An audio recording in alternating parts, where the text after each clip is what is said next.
good evening if you're in South Africa. I suppose good evening anyway, really. And welcome to the channel. It is URC action time. It is Edinburgh versus the Stormers. And I tell you what, it's an opportunity for the Stormers to prove that they are better than their South African counterparts because the Sharks have just been annihilated by Benton over in Italy in what was an absolutely awful performance, to be brutally honest. And John Plumtree, I think, will have a lot to answer in terms of his critics and the way that Sharks team just got dismantled over in Italy. And I think the main frustration thing a lot of people, not so much that they lost, just the manner in which they lost, and really, really poor. The Stormers, on the other hand, they got an opportunity to try and show the opposite. If they were to win this game, they would be able to leave with 2 wins out of 3 on their tour, having only gone down to Connacht in that first game of the season, but bounce back and beat the Dragons, not the Dragons rather, as Edinburgh last weekend, and then have an opportunity tonight to play it on the Edinburgh side, who are under a lot of pressure. Sean Everett has had a really, really poor start to proceedings so far this season. He is definitely, in my opinion, under a lot of pressure tonight, and I think a result goes the wrong way in the next few weeks, I think he could potentially be replaced after that sort of international break. So lots of pressure on Edinburgh. Let's start on the Stormers, but a huge opportunity for the Stormers because, again, as I mentioned, if you get a good result today, you get to come away with a decent tour, and it's so important in the URC, I think, to start well. I think that's where, for example, the Lions have struggled the last few seasons where they've not started particularly well, and then that's why I play a bit of catch up. You start well, and you kind of just pick up the right results as and when you need them. You can make your way into those playoffs. And the Stormers, if they were to win today, it would be a pretty good start. Let's go through the team, shall we? For Edinburgh, it is Pierre Schoeman in the front row next to Patrick Harrison and Paul Hill. The second row is Jamie Hodgson and Grant Gilchrist. A back row of Jamie Richard, Richie, Ben Mancaster, and Magnus Bradbury. 3 to watch. Ali Price will partner Ross Thompson, the halfback pairing. John van der Merwe, Darcy Graham, Wes Goosen in the back row. And you've then got Matt Scott next to Moses Tupolotu. Off the bench for the Scottish side is Harry Morris, Bowen Fenter, Darcy Ray, Marshall Sykes, Luke Crosby, Ben Vellicott, Cameron Scott, and Matt Currie. For Stormers, the ever-green Brock Harris is next to Andre Hugo Fenter and Nettling for Sheer. Jay Schickler and Ruben van Heer in the second row. Dave Ewers next to Ben Jason Dixon and Keke Murabe in that back row. It's a halfback pairing of Paul DeVet and Damon Willemse. So plenty of pace in that halfback pairing. Leon Zatz, Angelo Davis, Warwick Calant in the back 3. Dan Duplessis captains aside with Ruan Null outside and JJ Kotzer, Cease Torley, Sadie Sunday the reserve front row. R.J. Smith, Marcel Tennyson, Billy Engelbrecht in a 6-2 split that features Stefan Angera and Wandesile Similani. We do have kickoff underway over in Scotland on a 4G pitch, and so in theory, conditions, and it looks like a fantastic day to be fair in Scotland, conditions all set up for a fantastic attacking game. And a couple of early kicks over here. Warwick Land, I'm not missing out on that one. And the ball falling now to Patrick Harrison with Edinburgh on the ball, just on the halfway line, the left-hand side. Now, Pierre Schoeman gets his first carry of the day, starting to get those... I was going to say, it looks like his long locks are starting to come back, but still keeping the head pretty short. A test now for Dame Willemse, who finds himself in the number 10 jersey and spills it forward. Not what you want to see as a Springbok coach, for example, watching Dame Willemse get himself back into some form. And...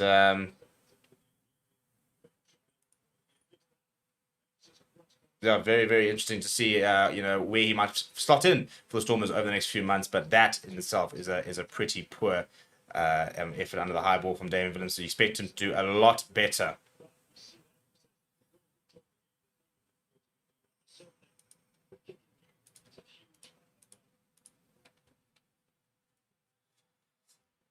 Right, so Edinburgh from the penalty, by the way, he pulled it forward and then another Stormers player touched, so it is a penalty. Have gone to the corner, so early confidence here from Edinburgh.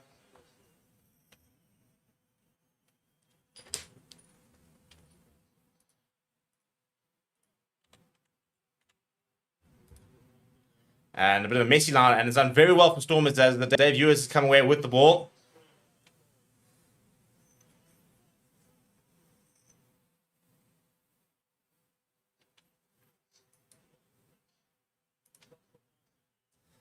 Right, Darcy Graham over a bit of space. That's great. Almost manages to get through a gap as well, closed down by Keke Murabe. Interesting to see how he goes across the season. Now the left-hand side there.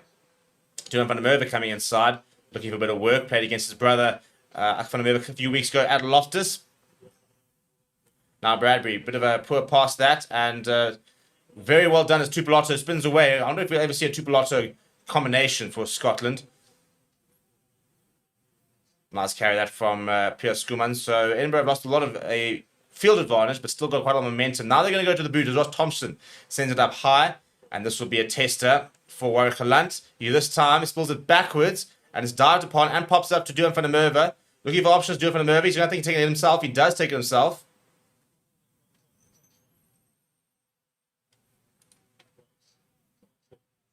Now the cross kick coming across, and it's a fantastically rare bar. Darcy Graham spills it forward. Counter attack now, potentially on here for the Stormers as Hartzenberg, Leon Zash rather, comes away with it, pops it up to Brock Harris.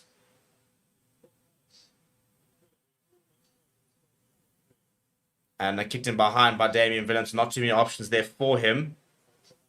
Thompson with a bit of space. Keeps it nice and low. Willems comes inside to Warwick Lunt. Warwick Lunt, see with the space. He goes to the boot. That's a terrible kick. Comes with a couple of Edinburgh players. And then bounces to the hands of Paul de Wet, who I think is in an offside position. Not sure that's a penalty or they just go with a scrum there from, I think it's a scrum. Yeah, it's a scrum for Edinburgh on the 10-metre line. Quite a frantic start, that.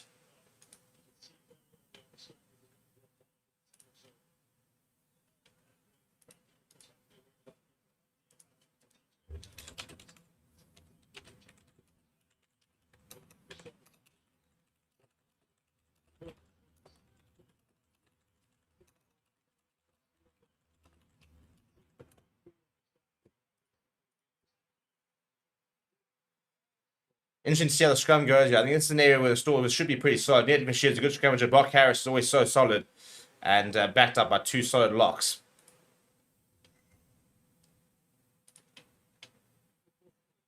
I have a reset in the scrum. So this is one of the main rules that's going to be rolled out from January, by the way, that whole sort of set a scrum within 30 seconds.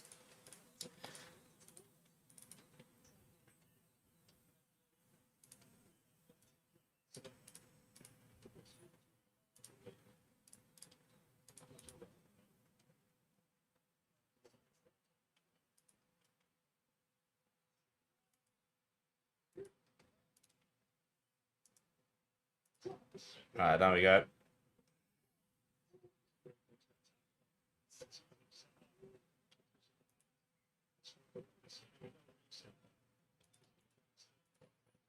And it's gone down. We have another reset here. So not a lot of stability despite it being a 4G pitch. There should be a lot of stability in theory. Sean O'Farrell saying Benjamin Zell was surprised. And Clinton saying, agreeing with JP, saying agree. Let's hope that they're better than last week. Yeah, look, it's been tough going for the Stormers and the Sharks so far. Smooth sailing at the moment for the Lions and the Bulls, who've only had two back-to-back home games, to be fair. They're now going overseas for their first game on the road. So interesting to see how those two teams do. Got Bulls playing tonight against the Ospreys at about 8:30. Sharks, or Lions rather, they'll play tomorrow at 3:30. Against Dragons side, which they should be beating, I think. Looking pretty good scrum here this now from Edinburgh. A bit of a second shove coming in. Ball available for Ali Price. Goes down the right-hand side. Bit of space in front of him. I must say there's a huge gap for him. He's eventually brought down by Warwick Lunt. And the ball pops back up to Ritchie. Oh, a little inside ball there. Balling out here is Jamie Ritchie. Big tackle eventually coming from RJ Smith. But Edinburgh with a bit of momentum inside the 22. Ball available. Pick up and go from Darcy Graham. And Ruben van Heerden manages to slow him down and then shove him back a bit. Not too much advantage there. It was a head knock, I think. No, it's a knock on, I think, it's from the Stormers. So I think it's actually a scrum for Stormers. There's a massive gap here. Ruan now caught completely napping. Kicking Marab. He's definitely trying to get across to close the gap. But Ruan now just left a massive hole open for Ali Price to go through.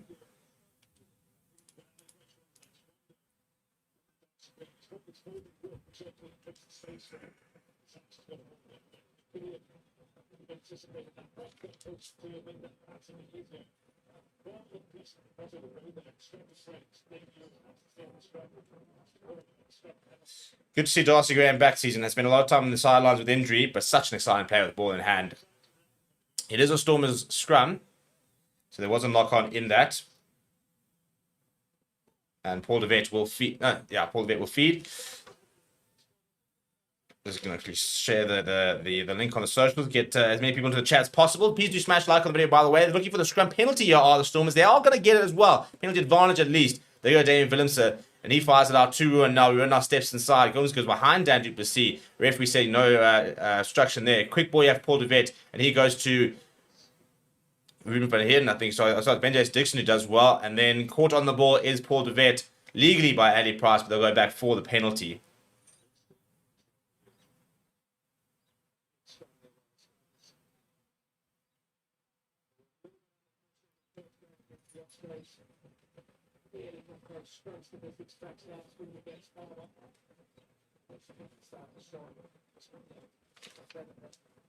So nice sort of scrum that for the Stormers.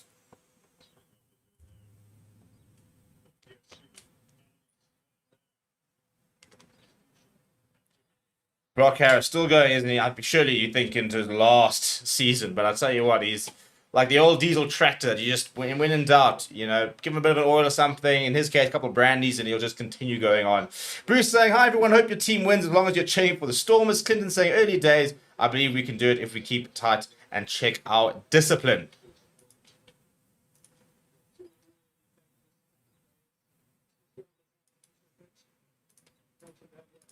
So Ali Price getting some tape on his fingers here. A couple of early running repairs. John Dobson is hoodie and beanie, but fresh over there, I think, is Dobbo.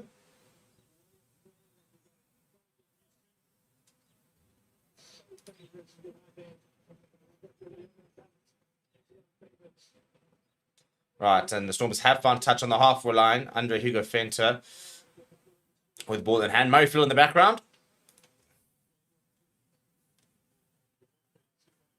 And still scoreless in the opening 10 minutes over in Scotland. It's a nice line. Goes to Ben Jason Dixon. And Marabi comes to the back. Paul de Vet finds it pretty flat to Dan du Plessis.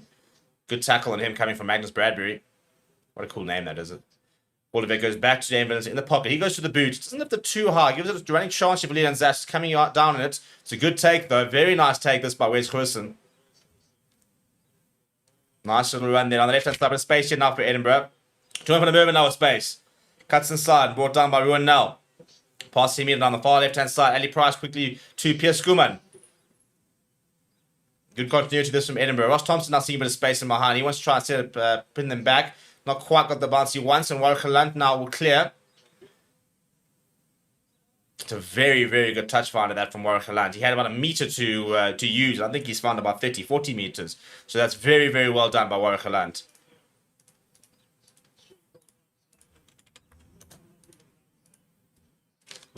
Paul saying in on a high, and Sean Farrell said, not surprised Croke Park was a sellout. It's a rare thing to happen for rugby in Ireland. I think it's so cool. I might just put it in the background here, that Croke Park, and what, like 8,000 people or something stupid in for that Leinster versus Munster clash coming up in about 15 minutes. Should be an absolute cracker. Maybe we'll have to try and get another scoreboard going in the top corner just so we can monitor what's going on over there. But a penalty here for Edinburgh. Storm is pinged for sealing off.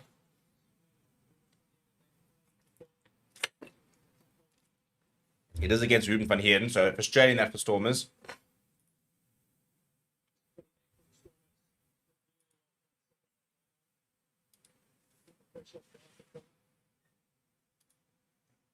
Right, they find touch just about halfway between the 10 meter and the 22. Not the best kick that from Ross Thompson, but still a good attacking opportunity is for Edinburgh.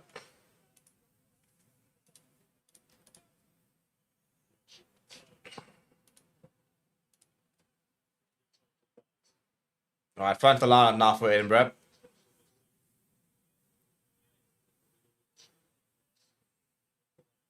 I believe there were only more. It just has been stopped. There's a penalty advantage for collapsing it. So a free roll of the dice here for Edinburgh. A long pass out wide to Goosen. And that's up nice and quickly, and eventually come back because they've lost about 20, 30 meters in trying to get across to Wes Goosen. But this will be a good opportunity for Edinburgh to get a little bit closer. Probably set up another rolling more here. Playing in the bright orange are Edinburgh. Not going to miss them. Unlike we saw the jerseys of the Sharks and Benson looking very similar. These two, very, very stark in difference. The Storm is wearing their usual home kit blue. Edinburgh in that bright orange.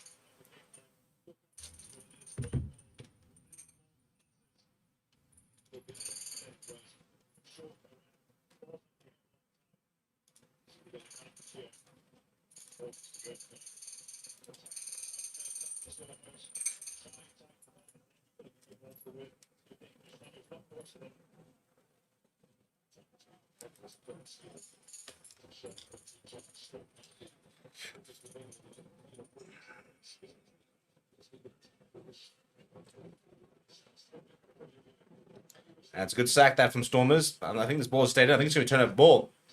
It's going to be a Edinburgh scrum. Ball wasn't coming out. So it's a good sack in the end from Stormers, but it will still be an Edinburgh opportunity.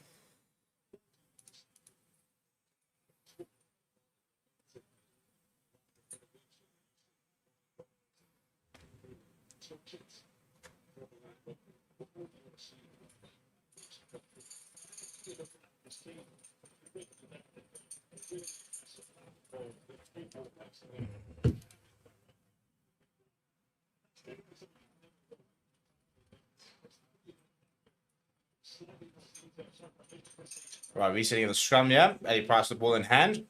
Full width of the right-hand side to work with for Edinburgh. Scrum's gone down and penalised against Brock Harris. Interesting decision time here. I imagine they'll go to the line. Edinburgh haven't had zero time to look to go for the poles and right up against touchline. Ross Thompson's coming quite quickly and he'll just pop it out. Now it looks like rain is starting to settle in. That's what it probably sums up Edinburgh. I mean, when it kicked off, it looked absolutely gorgeous evening. The clouds, however, have descended and it is now pissing down with rain. So not fun conditions here. Very, very wet all of a sudden. And it's a good line at the front. Grant Gilchrist with ball in hand. Looking for the rolling more here are Gilchrist and the Edinburgh pack. And they've got the run in. Now it seems to have shifted slightly to the left. I'm not quite sure where the ball is. I think Ruben van Heer's done very well to find his way into the middle of that. Ball is available at the back over there. Eddie Price pops it up. And it's Jamie Ritchie takes it into contact. 5 minutes out here are Edinburgh. Biggest opportunity of the game so far. Slow ball, yeah. Pierce Kuhlman is trying to wait for it. You can just see someone he's lying on top of it. And a couple of Stormers now counter are coming in and ball not coming out. So the referee says that we'll resume with a scrum.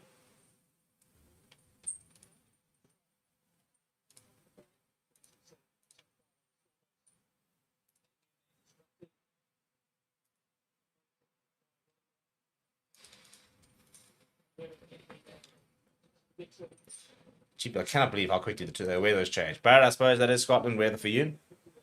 It is usually fairly miserable.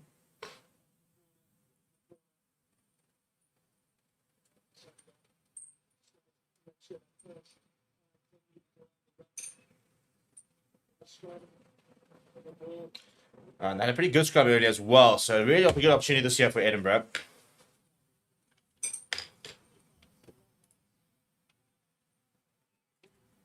What are they going to conjure up here? Eddie Price, Ross Thompson. Puppeteer, so to speak.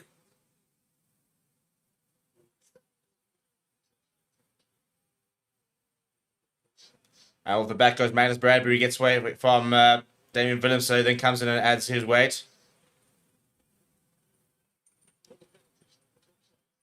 Now carry for Jamie Hodgson.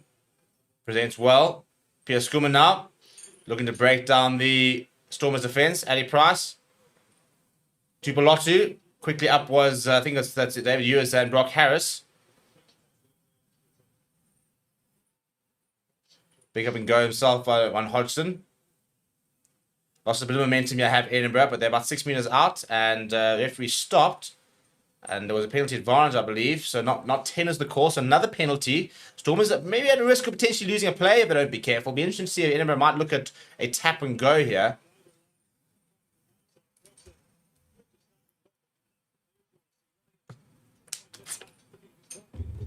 Collie's saying, come on, have to watch the Leinster game. I'm definitely going to have it on the background. Oh, Korea Scrimmage just short. They have to run to tap and go here. Pick them and go. It's just short. It's a good defense so far from the Stormers, but ball available now for Grant Gilchrist, Edinburgh captain. Slow ball this year from Edinburgh. Lots of Stormers players rolling away. Just sort of disrupting things slightly. They're inches out now, Edinburgh. Jamie Ritchie now. He's short. Grant Gilchrist. He dives over the top and does score. Massive moment in the game now for Grant Gilchrist.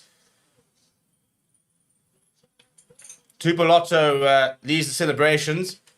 And it's the captain who looked to go down the right hand side and then decided to actually just dive over the top. He's a bit sore from the effort, but he's got the opening try. And it'll be right next to the poles as well, so this should be 7-0.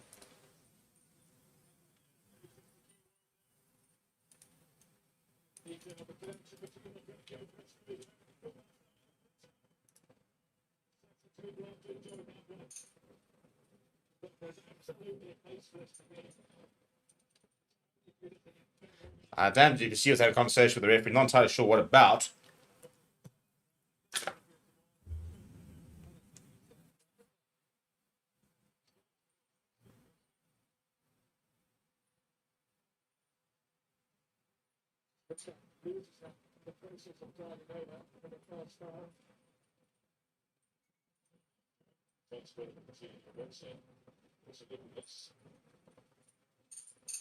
Maybe you're having a check at something, yeah.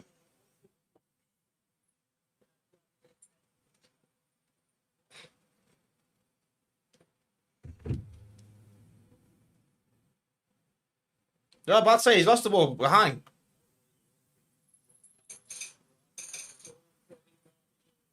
Brock Harris, I mean, this is nowhere near a try. That's absolutely bizarre that they didn't pick it up initially. He's dived over, and Brock Harris, of all people, with the reactions of a cat, picks it and just lodges the ball. He's done brilliantly there, has Brock Harris.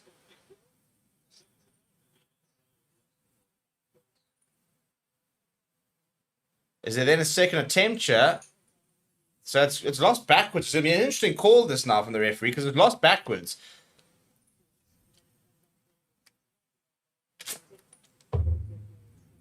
I think it's going to be an Edinburgh ball, though, to be fair, because it was knocked backwards and play was called over when and there was no, in fact, infringement. So it is going to be back to an Edinburgh 5-metre scrum. Correct call in the end.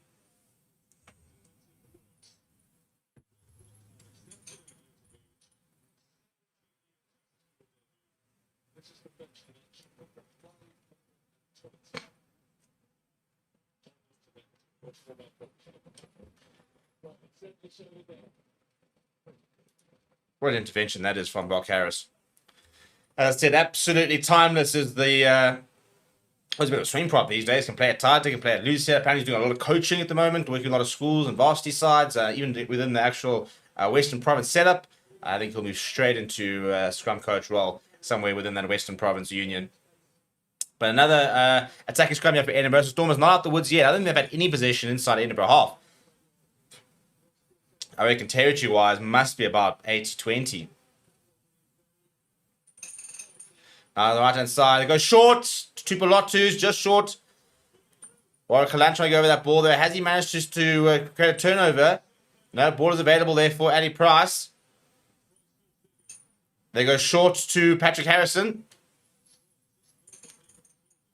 Now quite upright in the carry there was Paul Hill, but presents for Ali Price. He pops it up. Ben Muncaster just short. Pierre Schoeman picks up and goes. Good defense this year from the Stormers. Another good tackle from the Stormers. This is very good defense right on the line. Now Ali Price looks like he wants to go up. Nope. Goes to Jamie Ritchie short. He was asking something from the referee, was Ali Price.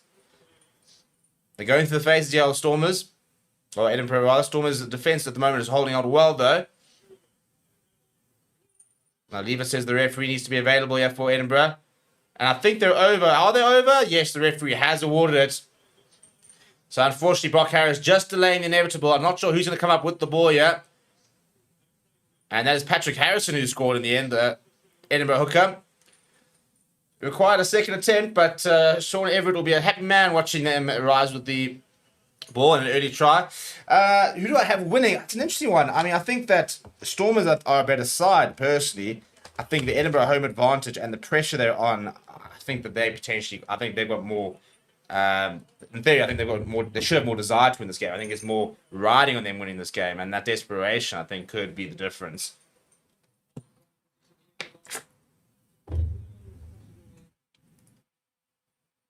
All right, on a second attempt, there no issues with the grounding. Tries been awarded, and Ross Thompson will look to add the extras on the 20-minute mark.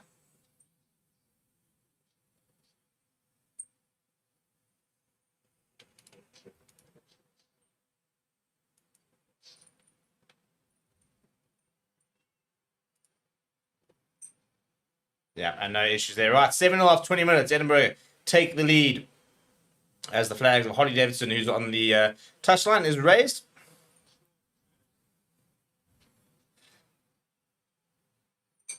Very neutral. Well, to be fair, I mean, I suppose I don't really have much. I mean, I'm not a massive Stormers advocate. But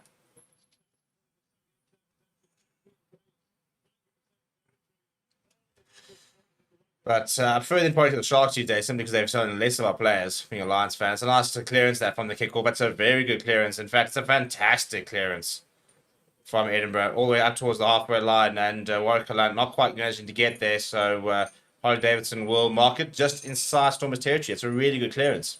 Very good exit.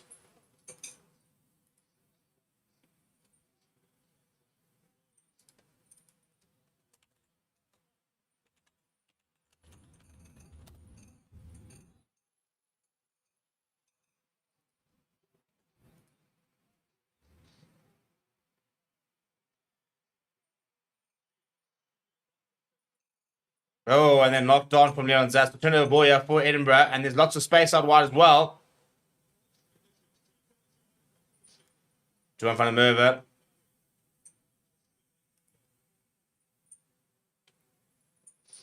Oh, and a great break this from Ben Mancaster, and a good step. He's got the pace as well. Oh, he's going to go. That's horrible defending from the Stormers. And just like that, Edinburgh have gone bang, bang. 2 tries within 2 minutes. Who's been dusted like that? It's a great run by Ben Mancaster, but you shouldn't be being outstepped like that.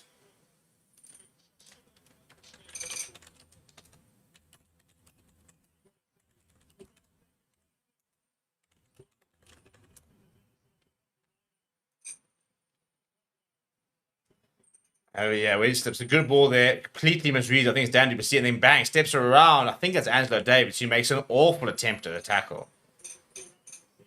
That's Paul DeBet that's rushed up. And yeah, is this Angelo Davis? It is Angelo Davis. That's horrendous. No, it's not Angelo Davis. I apologize. Angelo Davis at the back line. Was it Warwick Hunt maybe then?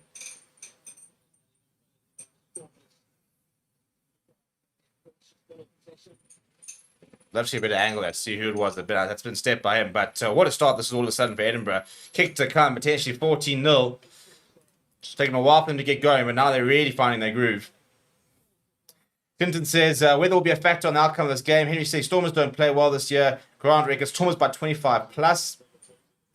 And Akira says, Stormers forever from Kenya. Joe says, there's another stadium next to Edinburgh ground. Yeah, that's the Murrayfield in the background. Clinton says, Grant, I wish will be happy with 5. And Patrick saying, we was contact on people think you should play for the box. Who is this over here that comes across? Is it Leon Zas, maybe? Yeah, it's Leon Zas. It's an awful attempt. Awful attempt, yeah. So it's Zas, I think, is where you went there. Yeah, jeepers me. It was like just kind of dived at him after you went past him. Not good. Not good. Right, restart now. It's a big tackle, and the ball's come loose, and I think it's been knocked on by Edinburgh. So opportunity here from the Stormers to hit back. Very, very poor exit. As good as their first exit was from that first try, it's probably as bad as that exit was from Edinburgh.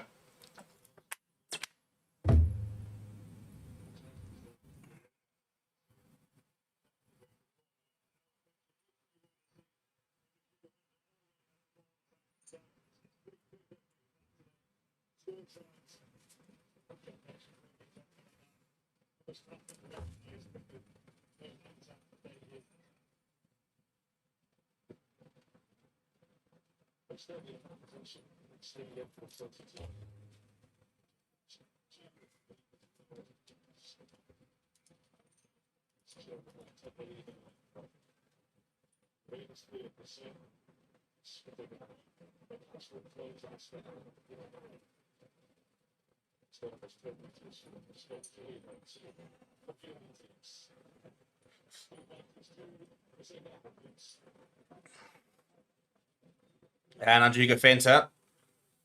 Penalty advantage from the scrum, from the line rather. Ben Jason Dixon are fighting hard in the tackle. Paul DeVet fires it out wide. That's not a great pass. Denvers gets the offload away. Leon Zas now looking to try and make amends. Leon Zas is 5 meters out. Paul DeVet going down the right-hand side. A couple of options. Andrew Duplessis spinning in the tackle. Picked up by Angela Davids, who's right up against touchline, gets bundled out. I think there might have been a penalty advantage. So I think we'll go back for that.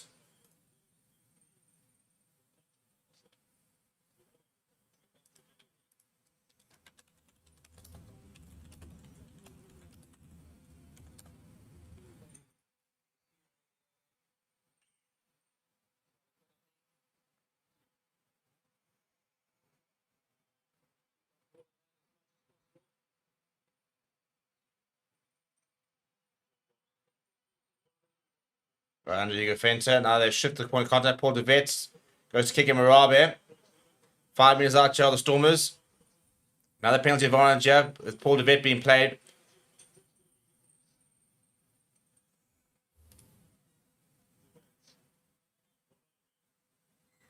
And no advantage once again to go back for it.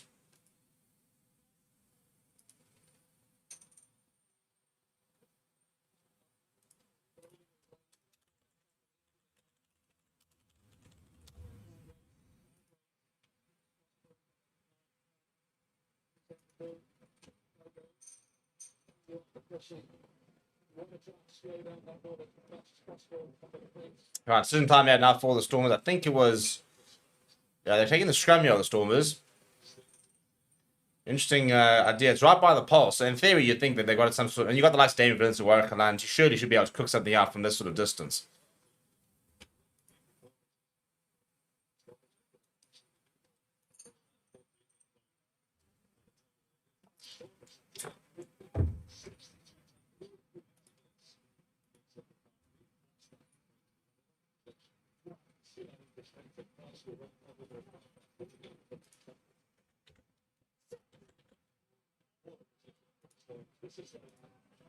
Right, ball available for Paul DeVet. What can the Stormers do? No, they were looking to have a shake and shove there. And we're going to have a reset chat from the Stormers. Looking like they're almost getting dominance, though, to be fair to them. So they wouldn't mind a reset chat with Stormers. Lots of waiting behind. The likes of Ruben van Heerden. JD Schikkeling. 2 big locks.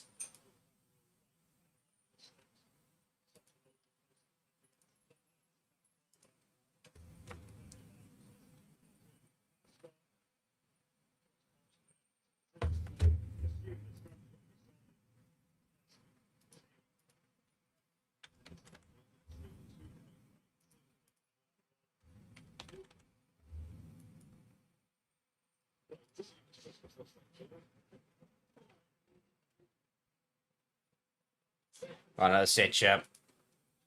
5 meters out. Big shove that. Big shove. Paul DeVet. Kikimarawa picks up and goes. Kikimarawa just... Oh, he's lost it. I think backwards. Paul DeVet pops it up. And surely Damien Phillips goes over. Stormers respond. Very, very needed. Important try that from Damien Phillips. Thought it was going to be Kikimarawa, but yeah, he locked it backwards. And then appearance of mine, Paul DeVet, not to go himself, just to pop it up from Damien Phillips. So from point blank range, they might have a look at this just in terms of that Kikimarawa when he lost the ball. It did go backwards, not forwards. But I think it should be all right. So we're having a check here if it goes forward after the from Kikimarawa. As long as that's fine, then I think we should be all right, yeah.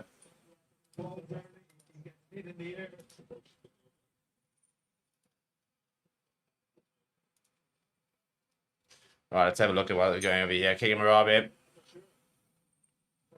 It's a good tackle from Ross Thompson. I think it's gonna be a knock on, you know. I think it does bounce forward initially and then pushes backwards. So I think it could be a try chalked off. Yeah, I think it's gonna be chalked off, yeah. So both teams with a try disallowed.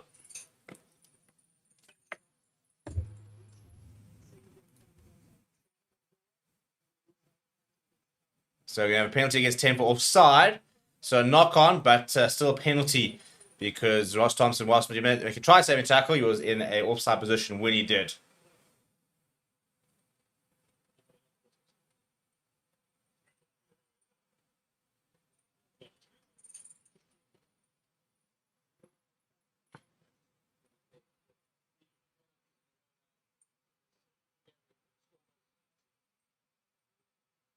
They've opted for another scrum now, the Stormers, so they clearly feel they've got the advantage in it.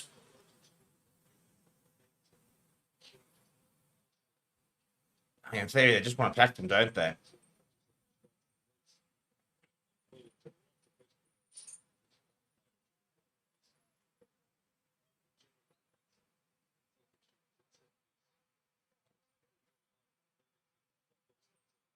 Right, here we go. Right by the poles, literally in front of the poles.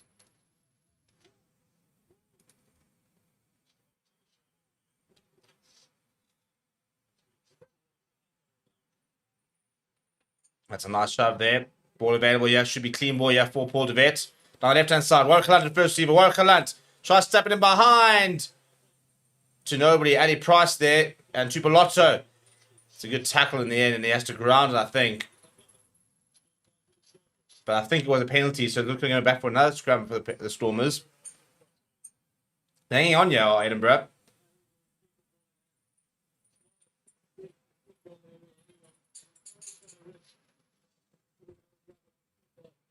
Alright, so an initial knock on there. They're kicking behind from Warkaland, coming forward off an Edinburgh player, so they'll go back for another scrum. Been parked out here for about 8 minutes at the Stormers. Still no points to speak of.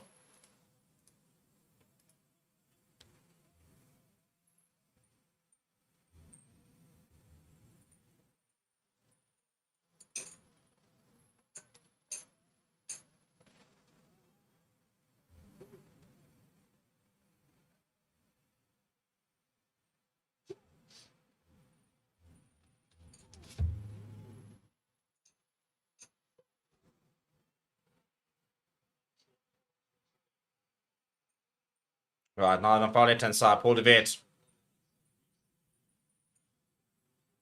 Damien Williams, first receiver. He goes to Leon Zats coming around the corner. Holding him up, just trying to get a bit more time for the defense to arrive. Now JD Schickerling goes down hard. Ball available, but Jamie Richards over there and has won it back apparently safely as well. And then Grant Gilchrist has dotted it down, choosing safety. So it's going to be another 5-minute scrum here from the Stormers. This is ridiculous.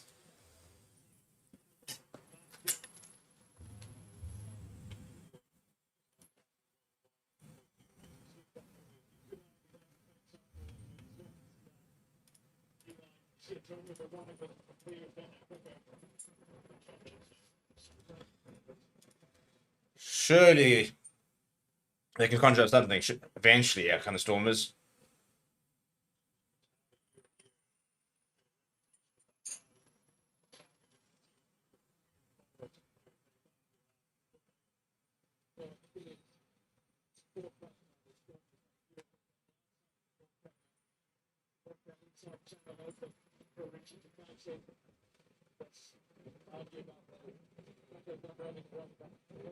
A couple of messages coming here from the Stormers coaching staff here, taking a bit of a time before they go back for the scrum.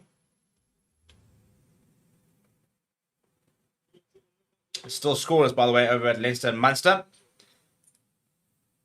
Got that on the background.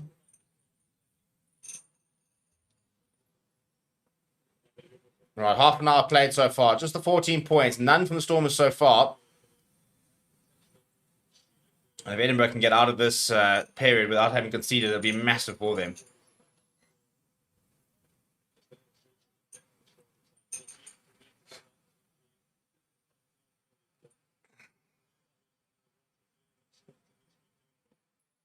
And Leinster just scored, by the way. Trademark ball from the top from Jameson Gibson Park, and James Lowe just walks it over.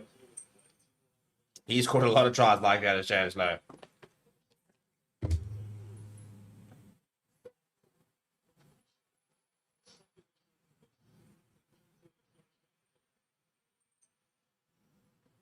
That's a big scrum here coming from the Stormers. Massive scrum. Paul de Wet. David Willemse. Surely, no, it goes over. Eventually, something had to give. Something had to give, and it's Ruan Null. David Willemse just delaying the pass slightly. Ruan Null from right in front. Carries the defender over. Stormers hit back. They get their first try of the game. And after some frustrating remarks from the coaching staff, they can finally breathe a bit of a sigh of relief. Yeah, a nice little dummy right there from Matandri Bassi. And Wes Wilson just not strong enough to stop Ruan Null from that distance. Important, I think, Stormers to score there, because if they got in the 10, 12 minutes without having scored, the confidence that Edinburgh would have taken out of that would have been huge. Whereas instead, Dame Williams got an opportunity to kick them in basically half a deficit.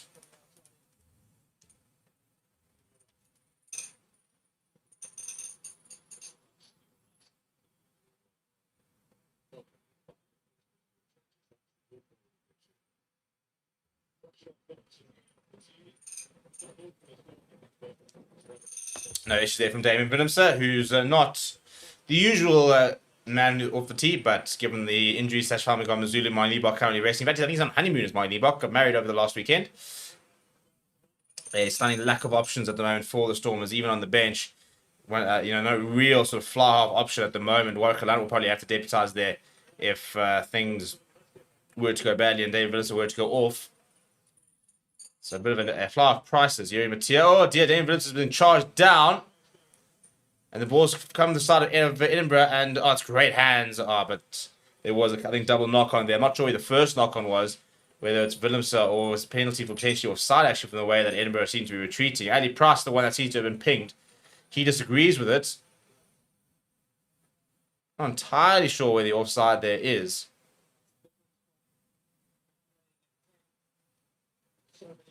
Yeah, I'm not entirely sure where the offside there is against Ali Price.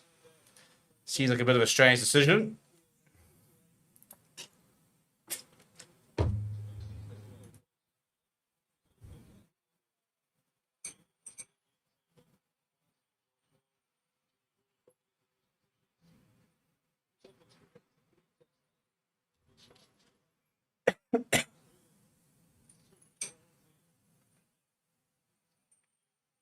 Right, Stormers now back inside Edinburgh territory. Go to the front of the line to Ruben van Heerden. Good carry in the midfield from Keke Marabi, but good tackle on him. Slightly isolated as well. Bench support arriving, ball available. Good take on the bounce there from Dame Willemse. Kicking behind. Leon Zas will lead the charge with Warwick. And Darcy Graham has to find a clearance. So it's good work there from the Stormers. They've managed to get themselves a line out just past the 10-metre line. Keeping themselves in the Edinburgh territory, though.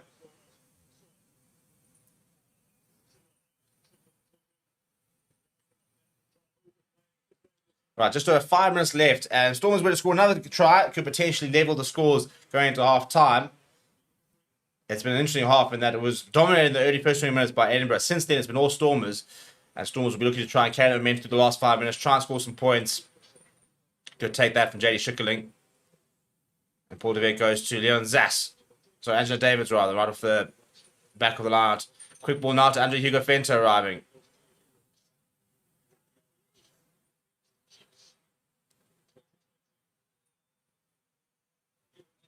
Ruben van Heerden now fighting hard on the tackle, just outside 22 of the Stormers. Paul de Wet going to the left-hand side. Nedley Bashir goes direct. And available now. Gelant was picked up by Dame Willemse. Works out in the end. And Gelant then just kicks it through. This might work out brilliantly for him. And Duan van der Merwe will just slide with it out. So it's a 5-metre line-out for the Stormers. Really good work there from Warwick Gelant. Intelligent. The ball popped in front of him. And instead of trying to pick it up, he just sort of chipped it forward. And Duan van der Merwe taking no chances in that situation. Does the right thing. Just coming across, slides, gathers the ball on the bounce. And off into touch. So another 5-metre line here for Stormers, putting a lot of pressure on this Edinburgh side. Can they make it count?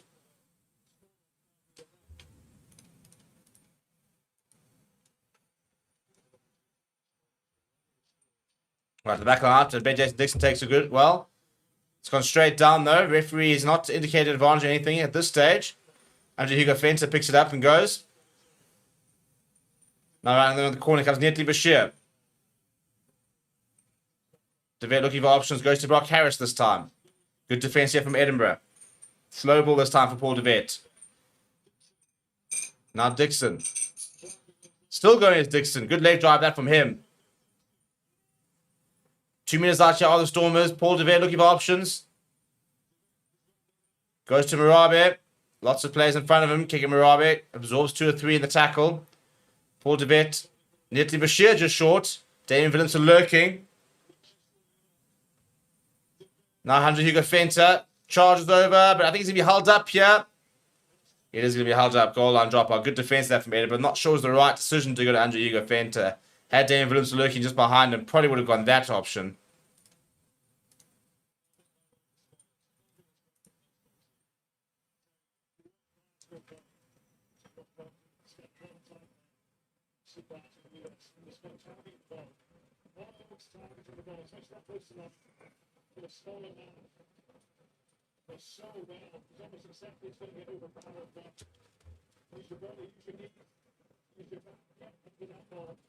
And with 2.5 minutes to go, Edinburgh seem to have weathered most of the storm at the moment. Excuse the pun. Meanwhile, Leinster have scored another try, so not going too well for Munster over at Croke Park. They're two tries behind within 11 minutes.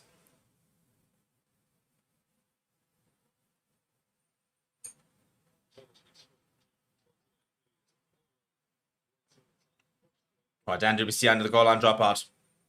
Haven't seen much of the Stormers captain so far in this first half. Williams, so Warwick Land. Look, Warwick Land straight through. Look, he's still looking for options. Warwick Land goes to the kick pass, and Angelo Dale just spilled in front of him.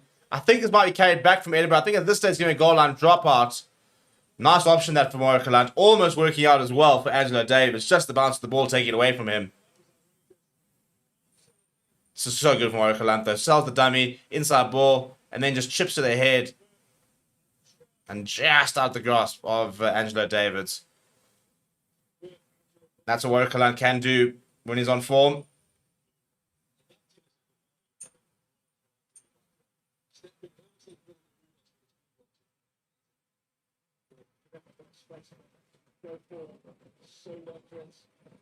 Ross wants another goal line dropout. Similar sort of plan. And he goes down to WBC once again. He goes short to kick him Marabe. So Stormers will have just under a minute left to attack this Edinburgh side. Good carry that from Marabe. Outside the 22. Moving here, steps inside of Darcy Graham. Ball still available inside the 22. They'll go to the right-hand side this time. Goes to kick him Marabe. Been full of carrying so far in this first talk. Getting through a lot of workers, the number 8. Now Willemse. Still going. Brought down on the 22. Paul quick ball goes to Warwick Land. Pops it up to Ruben van Heerden, who unfortunately goes behind a teammate and concedes a penalty.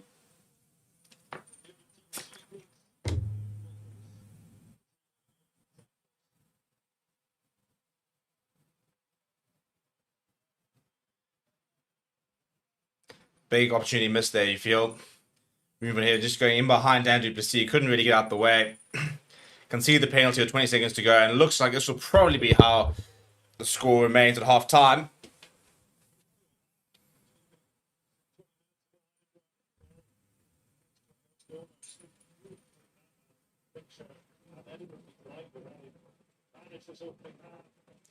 And they're going to just tap it and run the clock down and tap it into the stands. Right, half time, 14 points to 7. Stormers not starting out particularly well, but definitely have the momentum going into half time. So a big half to come. Let me know what your final score predictions are down in the comments below, and we'll see you very, very shortly for the second half.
Right, and we're back for the second half.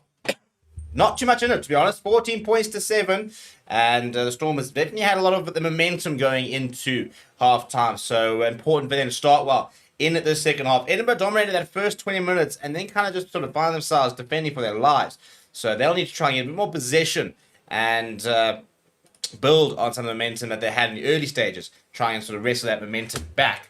But I'm going to put a new poll in the comments. We asked earlier who will win today's clash. And 83% of people saying Stormers. Will put a new poll up in a second, which you can get voting on. In the meantime, if you are watching, please do smash a like on the video. Seeing on 31 likes, let's see if we can get up to 50 likes. Maybe even push for 100 likes.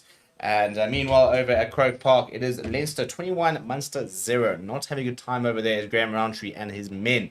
And should see how that one plays out. And then obviously our final South African game of the evening will be Bulls taking on Ospreys a little bit later.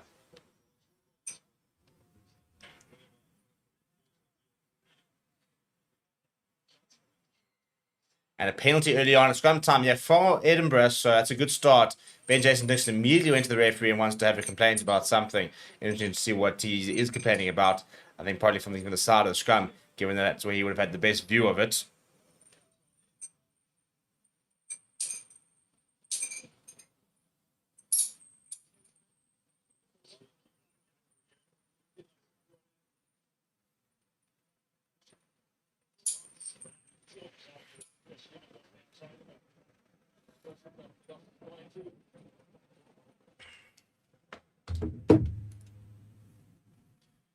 Right, and further up the field now are Edinburgh.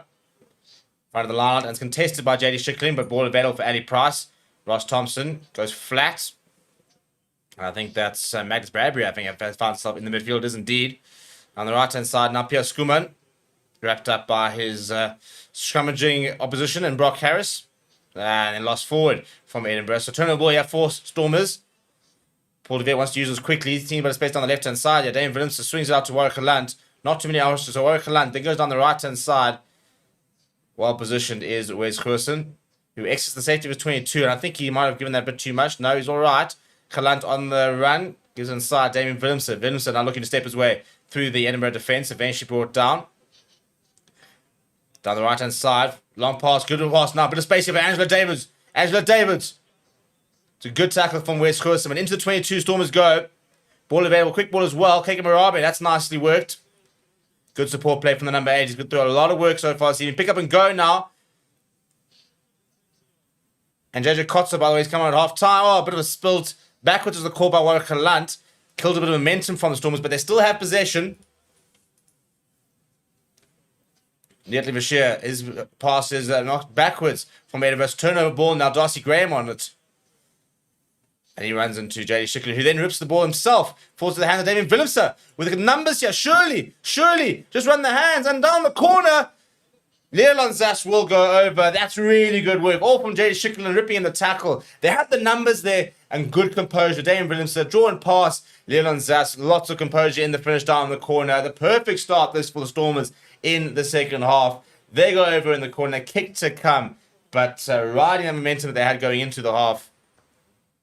Time whistle and yeah, the Darcy Graham there just bang, Lady Schickling ripping it in. Couple of knocks behind and Damien Williams just seen the space straight and the draws of the man, commits them. Good hands from Dan Duplessis, and Leon Zas just has to ride the tackle of Ross Thompson as he then goes over for the first points of the second half.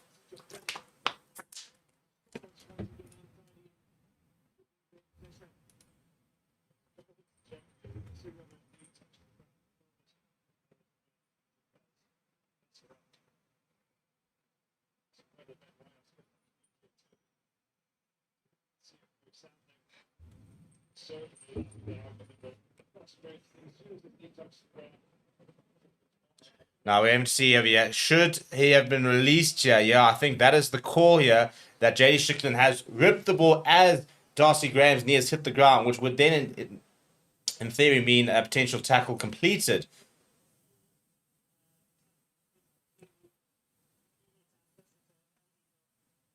Yeah, that is the case. So the try's going to be disallowed. It's the third disallowed try, by the way. And the right decision as well. It's marginal. It's very marginal. But the ball is ripped after his knee hits the ground, which would have been then he should have released it. So no try for the Stormers. John Thompson. I could not look more unimpressed if we tried. Poor lad.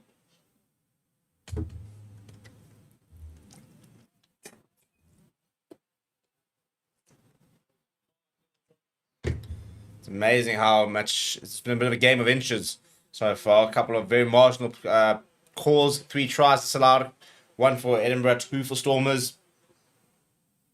Very, very close game so far.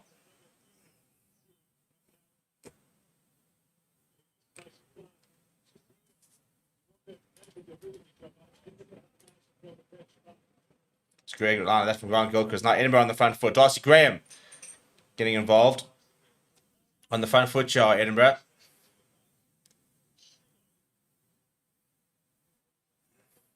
Eddie Price sees a bit of space on the right-hand side. Good hands as Wes Coulson tries to come and had his support. Initial hit and then brought down by JD Strickland and Brock Harris.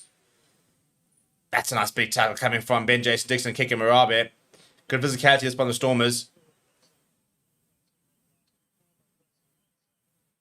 Ross Thompson not too much on, just decides to sort of tap it over the top there. Little first touch from Warwick Lance, a bit heavy. And all the way back inside is Damien Willemse, who then will not find touch down the throat of Ali Price. He's going to have a go here. Ali Price into the 22, brought down by JJ Kotzer. Ball available here for Edinburgh, inside the 22. Good momentum this year from the home side. Down the right-hand side.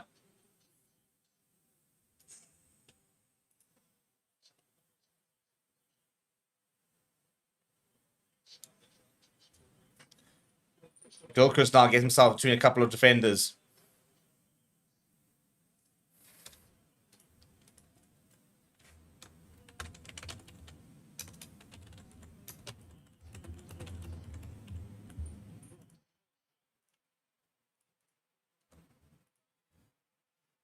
Ball available for Ali Price, assessing his options.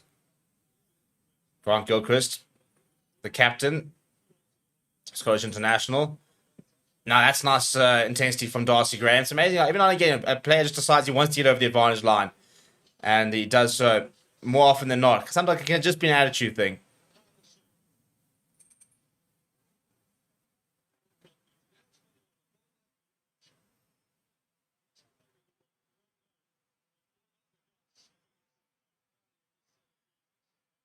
I think we're about 10 phases so far, yeah. Ball still available here. Eddie Price. Magnus Bradbury needs to run towards some defense. In fact, it's Jamie Ritchie.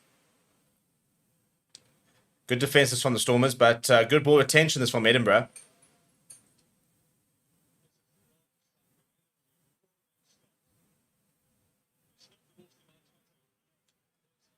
Looks like a bit of a sketchy clean up there, but nothing from the referee. Still good defenses from the Stormers, but now a bit of space. And Darcy Graham steps inside one. He's going to be bundled up. That's phenomenal defense from the Stormers. It really is good defense.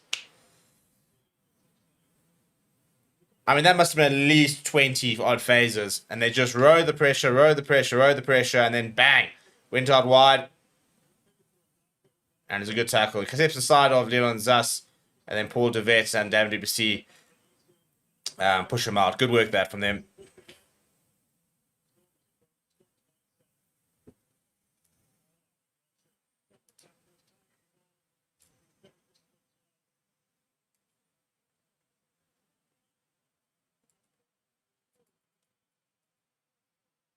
So 4-man line is the core here from Edinburgh.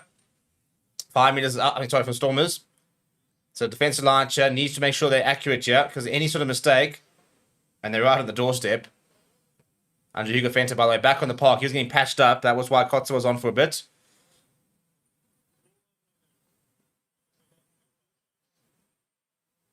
It's a good line. It goes to Ben J. Sticks. It pops up to Paul DeVette, and it's Marabe once again. Looking to try fill the gap left by Chivo Daimani, now playing his rugby for Racing. And Damien Willemse will eventually find clearance. Not his best clearance. It's still inside the 22. So Edinburgh still on the front foot here.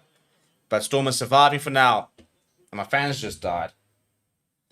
Yeah, this is now tough times. This is tough times. And here comes Marcel Tennyson. replacing the Zimbabwean Ewers. So I'm going to ask a poll, who should start at 10 for the Stormers once everyone is fit? It's an interesting one because it's mainly been Marnie Liebach over the years, and he's transformed the Stormers side. It's been part of that transformation. But then you've got Sasha, who's now playing at 10 for the Box, for example.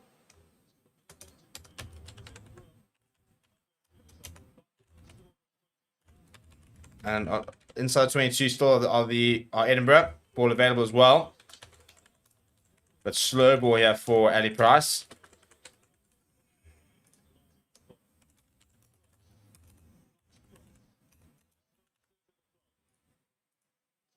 Right, it's not a bad pass on and they puts the dab through. I don't know. I think that's come off the boot of Darcy Graham. I think this will be a Stormers line out. Yeah, so it's an Edinburgh line actually. So it came off a Stormers foot. So still on the front foot here, Edinburgh. But good defenses from the Stormers. They've been under pressure for a good 7-8 minutes, but they are doing well to survive. Right, so that's the question I'm asking. Who should start at 10 for the Stormers? Let me know down in the comments below. Your options are Marnie Liebach, Sash Farmer-Gomez, Damien Willemse, and Yuri Mateo. I quite like. I think he's a nice young player. Watched a lot of him during the Varsity Cup. Exciting prospect. Oh, goodness me. I'm watching a phenomenal set-piece try from Munster. Really cool move off the back of the line out there.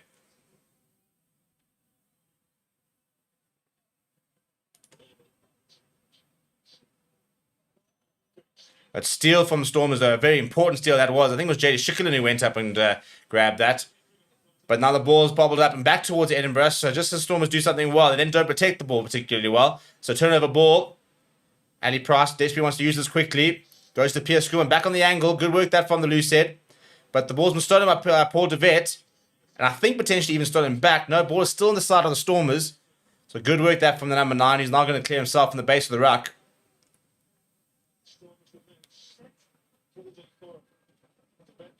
And de Vet does find touch, but still inside the 22. So not out the woods yet are the Stormers, under so much pressure. Just can't find a way out at the moment. Gonna grab another water. I'm dying of heat here.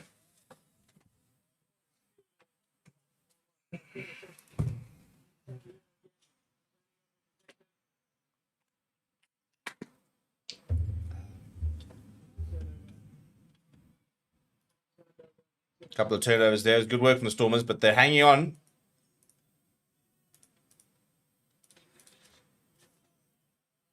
About 20-odd meters out. And stolen once again by Shady Schicklin, but it's going to go out, so they actually have gained a few meters. He's doing really well, Shady Schicklin, to get in front of the Edinburgh receiver and win the line-up, but they're just not managing to then get the ball back to themselves and set up a couple of phases and get a decent clearance. So whilst they're not being very accurate here at Edinburgh, they're being allowed to continue to attack.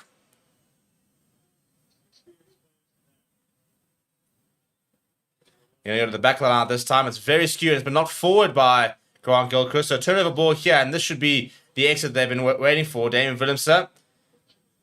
He's looking... That's a great kick. That's a phenomenal kick. Absolutely phenomenal kick. He's found touch inside Edinburgh territory. It's exactly the type of clearance I was just mentioning that they've been desperately trying to find.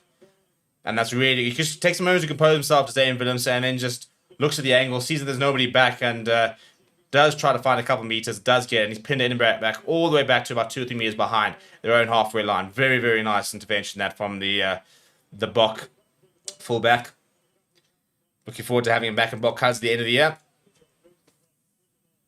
And Jamie Ritchie goes up, almost gets played in the lineup, but nothing from the referee. Magnus Bradbury in the centres there. And I think Keke Maraba's over that ball, but told to leave it. Now, Pierce Schoolman as Edinburgh go back to work. Bradbury now again.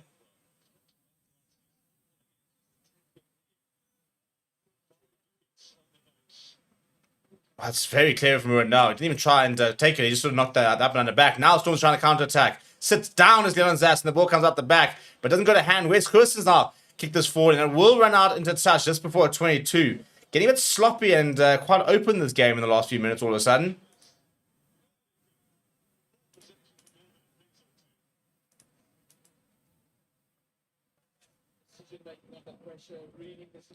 Yeah, let me see if I can try and get a little scoreboard going there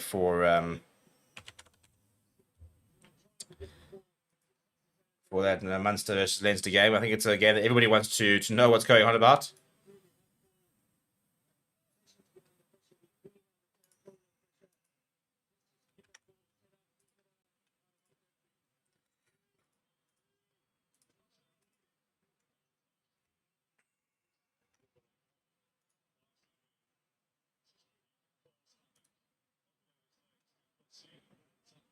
It's a good tackle there from Dan du Plessis, but Edinburgh still in possession.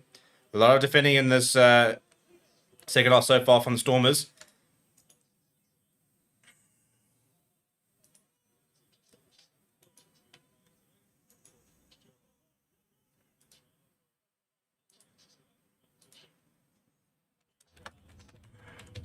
Now Calam with a bit of space. Willemse now goes to the boot. He just wants to step a line out. Interesting decision that from Willemse. He had players around him. I think he wanted the 50-22, but I think he actually left it too late. So I can see the thinking from Damien Willemse, but not executed, unfortunately, as well as he would have liked to have.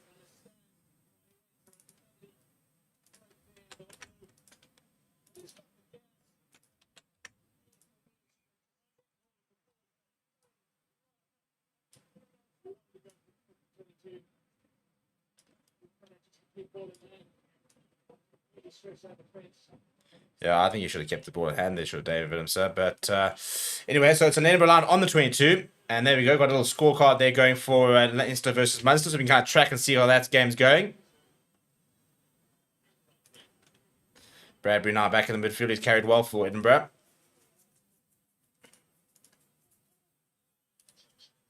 And now here comes clearance from Thompson, where he actually just lifted it high in the air. Lots of Edinburgh players coming on it, and it falls into the hands of Ruan Null. Scored the only try for Stormers so far this game. Paul de Vet. As we was almost halfway through the second half. Still no points scored from either side. The Stormers tried chalked off. Paul de Vet popping it up to Andre Hugo Venter. Now on the right-hand side, JD Strickland, he's putting through a good shift. I wouldn't be surprised if we see him potentially on that Bok radar pretty soon. If he can find some bit of form. Well, that was the weirdest thing. It was like the ball was just there. Nobody really wants to seal it, and Edinburgh have won it back. Now the ball comes across from Josh Thompson, searching for 50-22. I think Angela Davids, why he's made a mess up. It will be a 50-22. That is a phenomenal kick from Ross Thompson. They're looking to take it quickly. Oh, I'll tell you what, they should have actually. Should have taken it quickly. We saw that earlier actually from Nacho Brex putting a massive 50-22. Meanwhile, Arceus Snyman has scored for Leinster. What a lad. What a lad. It's such a good kick. Angela Davis desperately trying to get back, and then the ball just bobbles and bobbles into him and then goes out. So Edinburgh back on the front foot with a 10-meter attacking line out.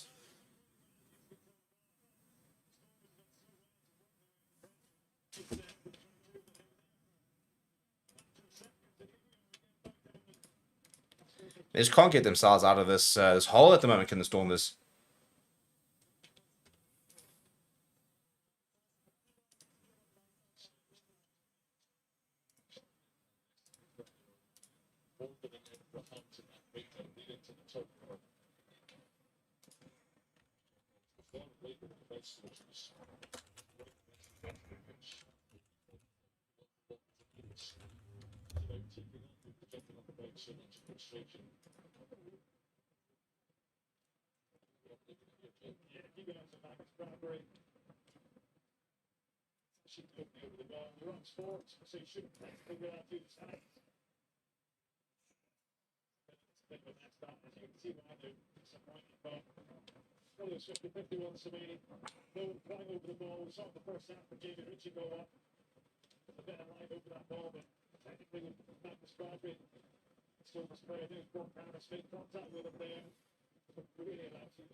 Do.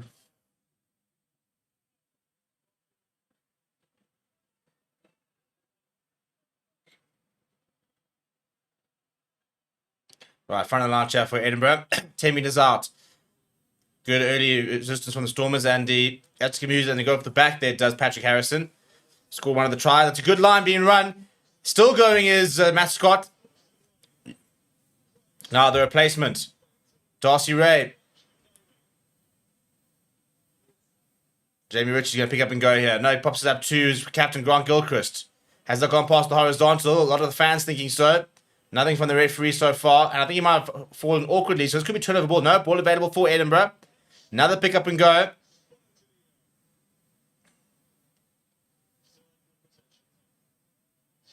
Stormers once again being asked to do a lot of defending within 5 meters of the try line. Another pick up and go. Another good defense. 2-3 meters out here. A couple of Edinburgh players starting to shift towards the left-hand side.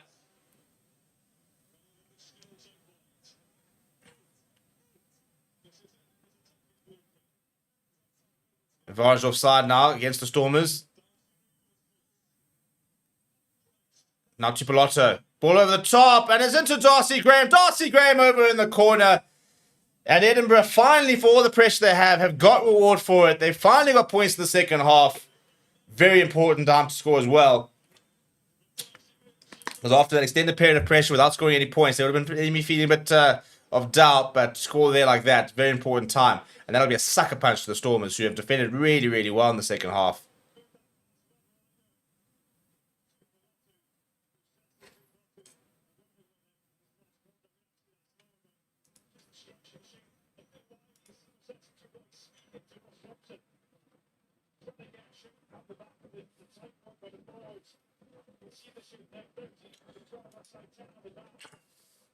Yeah, nice ball over the top there. I tell you what, Tupolotto plays exactly like Sione. They've got that sort of character, that eyes forward, hips moving forward, sort of offload. But they're looking at potential separation. So I just want to check something. He played for the Warriors, did Moises Tupolotto, and I think, look, so Paul DeVet's come across. Is there clear separation between... I don't think it's separation. I think that'll be awarded. Very interesting to see. He is...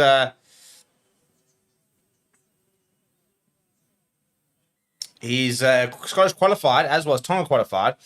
But 23 years old. The younger brother of Sione Tupolotto, who I think will be on the plane to Australia next year for the British and Irish Lions. 27. His younger brother, 23. And very, very lot of similarities in their offload game. I said the way they run their hips and themselves face forward. They've got that lovely little pop pass inside. Try has been awarded, by the way. It's been confirmed. And Ross Thompson from right up against the touchline. Looking good, to be fair. Looking very good. Flags do go up. That's a fantastic kick. An important kick as well. As Edinburgh re-established that 14-point advantage they had in the first half.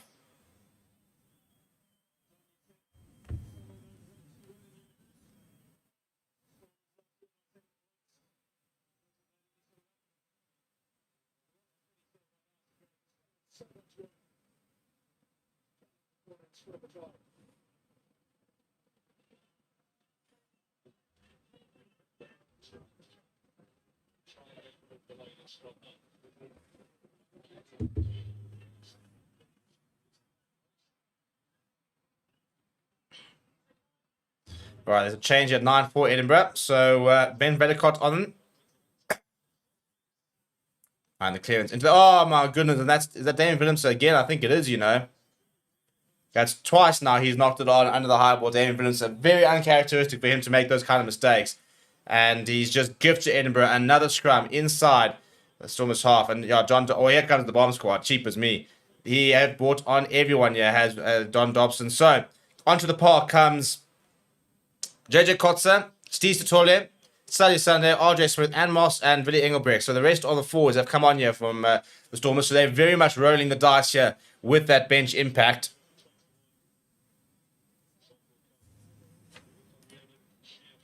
A brand new front row.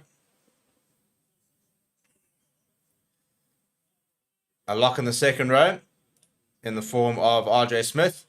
And then an almost new back row with Willie Engelbrecht will go to the back of the scrum, I'd imagine. Marcus Tennyson, Ben Jason Dixon packing down either side. Paul DeVet still in the park. Stephen Ungare will be his replacement a bit later. And Wandisile Similani also still on the bench.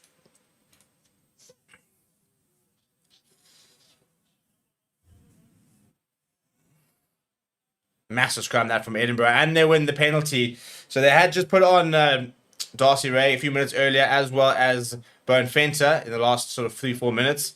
So 2 new props and a new front row for the Stormers, and this is a huge. I think this is BITDEFENDER who's won this penalty up against Sani. It is indeed.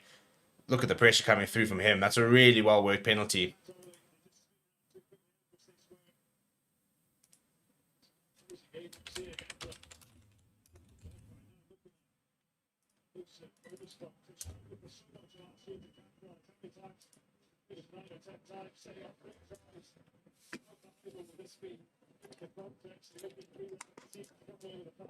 Right, and once again, Edinburgh find themselves in the 22 with an attacking lineup. We've seen this all before, haven't we?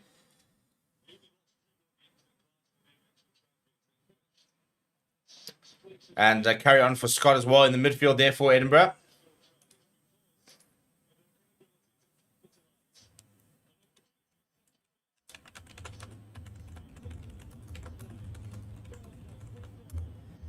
Okay, Sykes not just short. This is good working from Edinburgh. Surely you think they have to go over with the momentum. They go, I tell you what, they could have gone the blind side had they done that.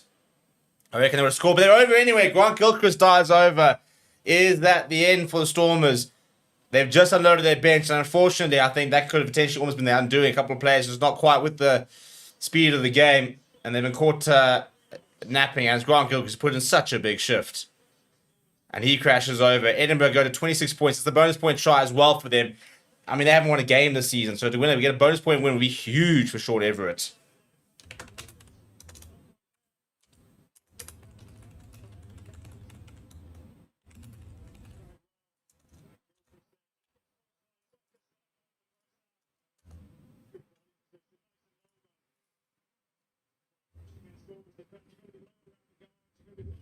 All right, 26 points to 7. Not looking good here. Half-time, by the way, over Currie Park. 26 points to 5. Archie Sneman scoring that bonus point try shortly before half-time. And Ross Thompson, who's kicked very, very nicely so far, will line up his 4th attempt of the evening. And a pretty straightforward one as well, even with his left boot. Yeah, no issues there from. Right, 28 points to 7. A mountain to climb for the Stormers with 16.5 minutes to go. Last weekend, we saw the South African teams getting 4 from 4 wins. Now, we're potentially going to be 2 for 2 losses after the first 2 games. Can the Bulls maybe turn things around a little bit later?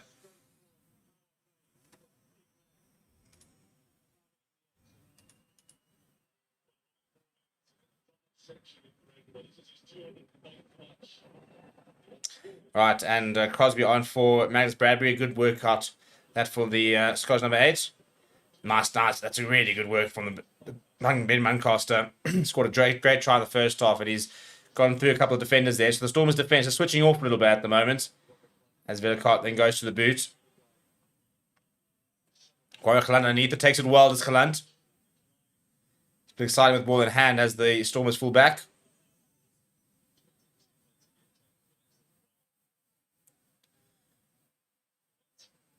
Now short. Nice and direct goes. I think it's a damn DBC. Now inside ball there from Dave Vince to Warwick Gelant. Warwick Gelant looking for options. Warwick Gelant seeing a lot of space himself. I tell you what, you give him half an inch and you find that space. Paul DeVette throws it back inside, and it's good work there from RJ Smith to just set up a good ruck. Now Paul DeVette has arrived. Dave Vince looking at options here. Oh, that is horrendous. I think it's been knocked forward. I think it's Sazi Sunday who's knocked it on there. That is absolutely atrocious. Ball right where he wants it on the front foot, and he spilt it. Massive unforced error there coming from Sazi Sunday.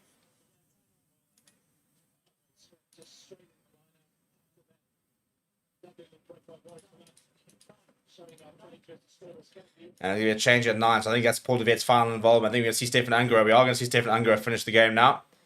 So the only player left on the bench so far from Storm's perspective is Wandisile Similani and Cameron Scott still on the bench for Edinburgh. The only 2 players who have yet to come onto the park.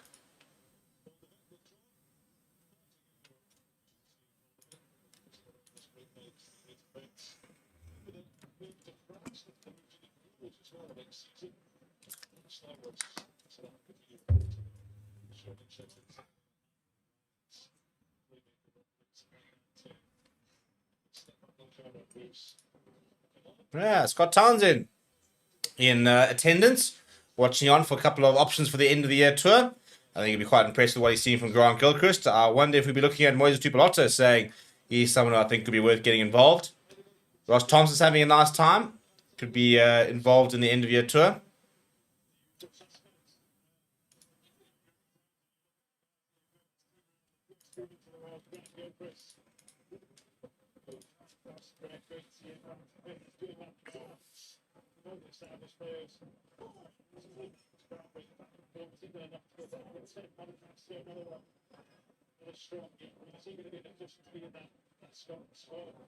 Look good, looks this from Edinburgh. They're looking for the penalty here. Penalty advantage for them as well. So the Stormers' replacement front row is not delivered so far. It's becoming far too easy now for Edinburgh to find those penalties.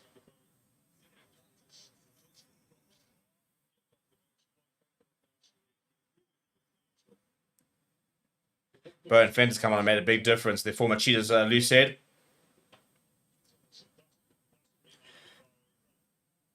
Oh, I tell you, it was almost brilliant for Dave Williams to keep it out. Sorry, Leon Zass rather.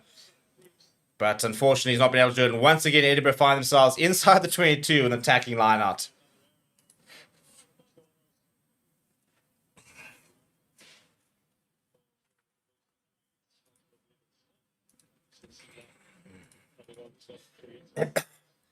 And that's Angelo Davis off. Want to see it similarly on. It'll be interesting to see. I imagine we'll see Rowan now shift to the wing. I think Similarly is wasted if he's not in the centre, to be honest.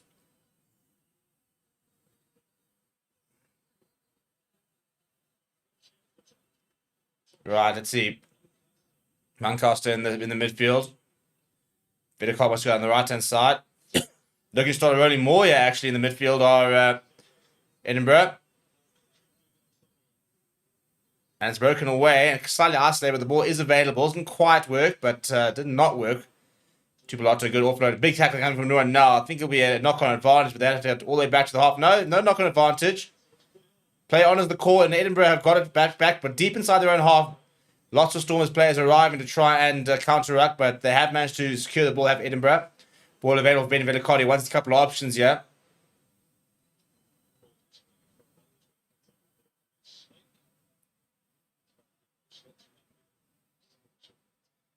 And all the way back just outside 22 at Edinburgh, back with ball in hand.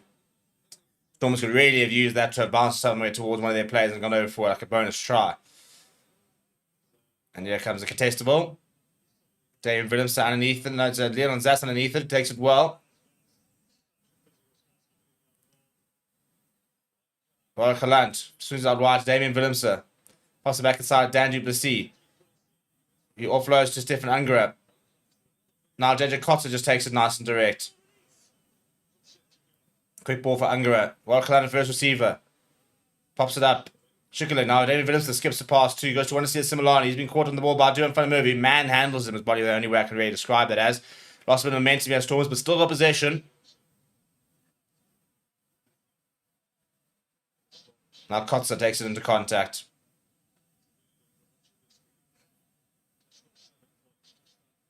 And ball forward. Really, really poor that from Stormers. A turnover ball here from Edinburgh.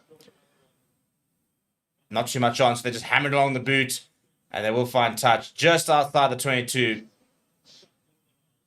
Good work there from Matt Currie. Just recognised there was nothing on, just decided to put it in behind, pin them back a little bit. It's about game management now, really, from Edinburgh point of view. You know, they on the cusp of their first win of the season. It's a bonus point win of the season. I mean, they were sitting after 3 games with just 3 points at the bottom of the log. Now they'll move up to 8 points, which will put them as high as 8th, by the way. So they'll put themselves in the top 8. And this is the nice thing about, you know, if you do find a couple of wins here and there and you have picked up a couple of bonus points, you can rise up that table. Stormers at the moment, after this game, will be sitting in 15th, below the Sharks. Stormers taking potentially just 5 out of possible 15. Sharks, 6 out of possible 15. Lions so far, 10 out of possible 10. Bulls, 9 out of possible 10. They play this evening in the Bulls and tomorrow the Lions. And at the moment, Glasgow Warriors top of the log with 16 out of potential 20 points so far this season. But Leinster at the moment will have a full 20 if they get over the line down over Croke Park, which is looking likely at the moment, where they're still sitting with a 21-point lead with about 38 minutes to go. Right, Kotzer. Good line this from the Stormers, but deep back inside their own half. Big carry that came from Billy Engelbrecht. as this game ticks towards the final 10 minutes.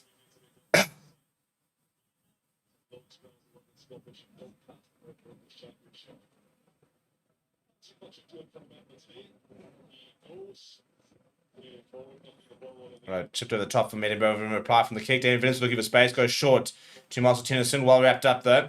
Quick ball from Ungarn. Watchalong looks at options. He goes flat, but the ball goes forward. Turnover ball here for Edinburgh. But I think there was already a knock on there, so it'll go back for the scrum.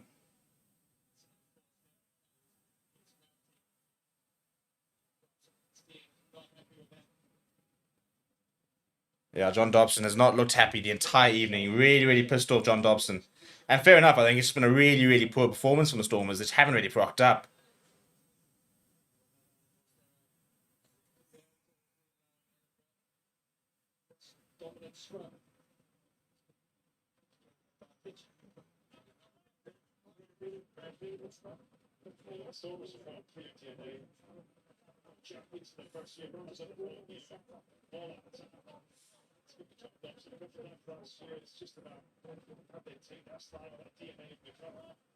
Right, scrum here for Edinburgh, which you'd imagine at this rate will be probably another penalty.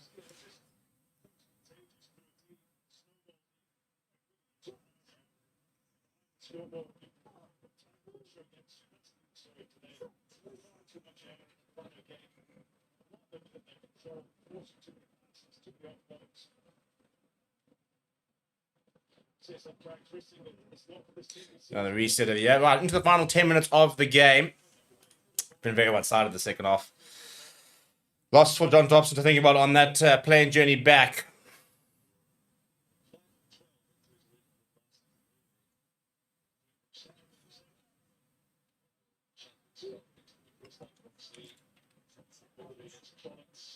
I think the main thing, as I mentioned, I think the issue I think with John Dobson will not so much be the loss, the manner of the loss. Similarly, sort of for the Sharks, they just haven't looked at the party, at the races at all, at any time.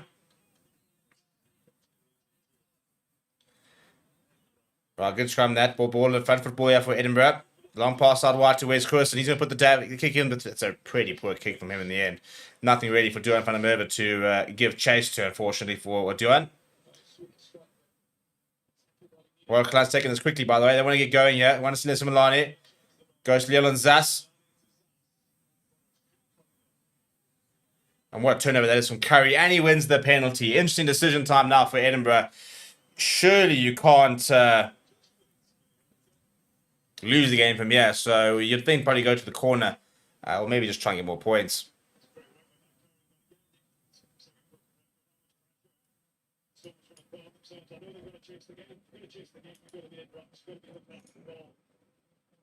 So decision time here for Edinburgh at the penalty.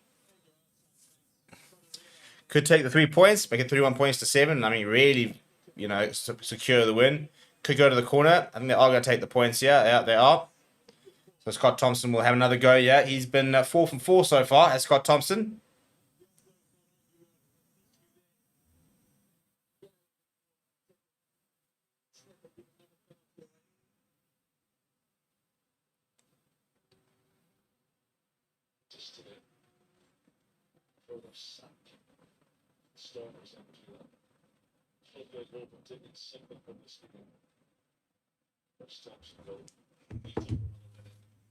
Alright, so Ross Thompson's going to take all the time he needs in theory.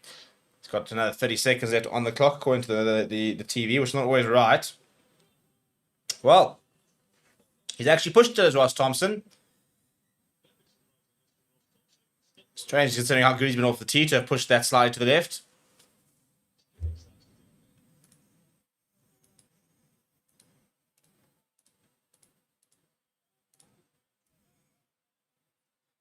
Right, 6.5 minutes left on the clock, and not a good Stormers performance. They will be back home next weekend, so, I mean, very easy to bounce back. Oh, my goodness, now Edinburgh let that bounce, and it's turned over, but then he suddenly pops to nobody, and then Villicott might be on this ball. Oh, was he played without the ball there? He reckons he was. Yeah, and the call has come from the touch judge. I thought he was potentially played without the ball. As I said, I mean, a massive mistake from Edinburgh, and Stormers obliged to make an even bigger mistake. So will Ross Thompson have another go? I think they'll kick to the corner this time.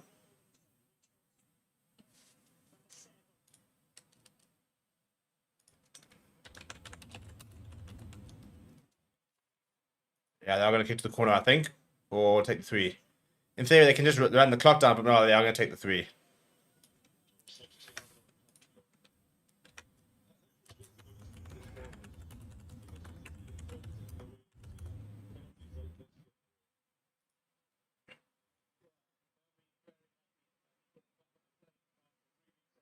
Yeah, just a slight push there from Ben Jason Dixon. I feel sorry for him, to be fair. It actually didn't look as bad in the second look as initially. He just sort of slows down in front to grab the ball, and Ben Jason Dixon, who's running after him, gives him a bit of a push. So an annoying penalty to concede from a Stormers perspective. And Ross Thompson, for more or less where he had just missed, this time makes no mistake. And they raise the 30-point mark, 30-point of the game. And it's sitting at a 24-point margin for Edinburgh, which I think will still not put them anywhere near being in the deficit, in the positive. They'll have to score 42 points to make their points difference 0. But the important thing for this takes them up into the top 8. With Bulls and still to play. No, in fact, well, they'll be behind the Bulls. So it takes them to the top 8 with Ospreys, Dragons still to play, as well as Ulster.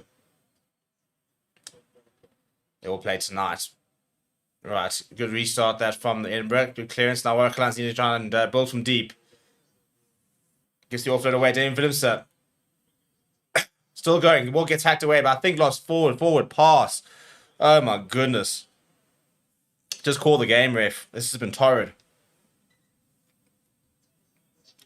Absolutely dreadful.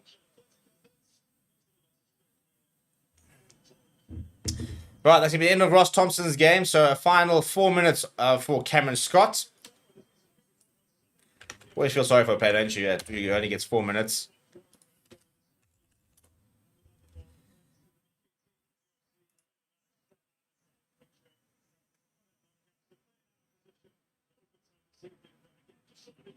An interesting player is Cameron Scott, who...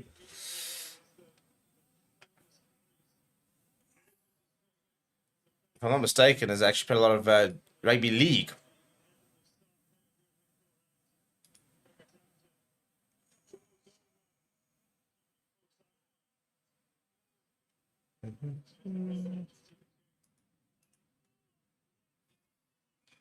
Right, now free kick at the scrum. Quickly taken from Bellicott. Tupolotu. Nice big hit from him. Darcy Graham coming inside, but well read from the Stormers' defence. BITDEFENDER on the halfway line here. Stormers will just want this game to finish, to be honest. I mean, 3 minutes left on the clock.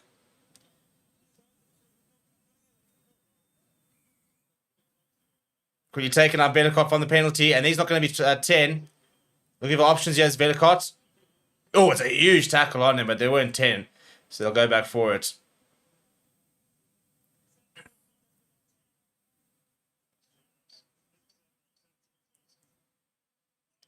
Jay Schickerling ping there, and I reckon potentially I'll take another 3 points here and keep running it down.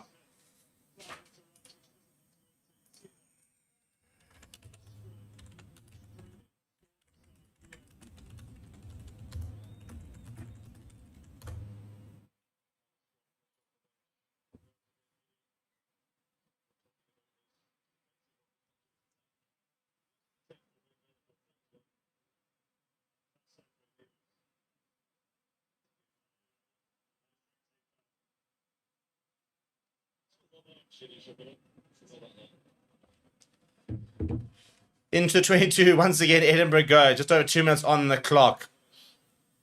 Grant Gilchrist at the front of the line. He scored 2 tries, isn't he, actually, is Grant Gilchrist, if I'm not mistaken. No, just the 1 try. Yeah, it was chalked off in the first half. Just short now is BITDEFENDER. He's been good at coming on as the South African loose head. Backwards is the call. Richie presents well. Edinburgh still in possession. Morrison now.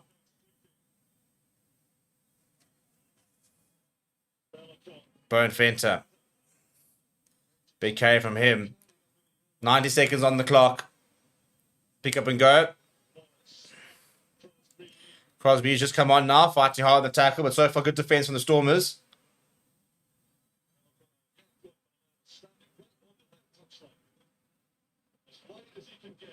And almost over, just short. Can they recycle this, Edinburgh? Steve Satolo doing well there. And I think they're short once again. You think they might have to go to the back? I think they've run out of forwards here. There's like 6 of them sitting there. Short again. Backwards to the call. Ball's available there for Vedicott, but very messy ball. Pick up and go from Bone Fenter. Going through the phases here into the final minute of Edinburgh. Crosby just short. Yeah, it's good defensive for the Stormers. I mean, you kind of wonder where this... I mean, look, they've defended well in this sort of... the close quarters, but there, unfortunately, I think surely... Yeah, there's the try. Try number 5 for Edinburgh. This is becoming a bit of a routing. And all the pressure that was on Sean Everett will be relieved for a week. Because this has been a dominant display from the home side. Much better, much more what you can expect to see from them.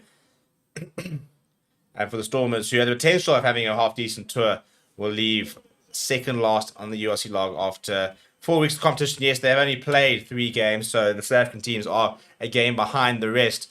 But, I mean, for example, the Lions were to win tomorrow, they'd probably be in the top 3, despite them playing a game fewer. So... annoying, because the Stormers, it kind of feels the thing, isn't it? They go overseas, and they like to forget how to play rugby.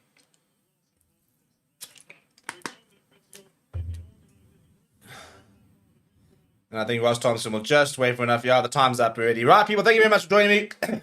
It's been a bit of a desolation in the end. 36 points to 7. Very similar points difference to what we saw between Sharks and Benton. So not a good day so far for South African teams. Edinburgh do bounce back. Sean Everett needed that result a lot, but unfortunately for John Dobson, a lot of things to think about on that plane journey home. People, thank you very much for watching. My name is Steve. We'll see you guys next time, and have a good evening.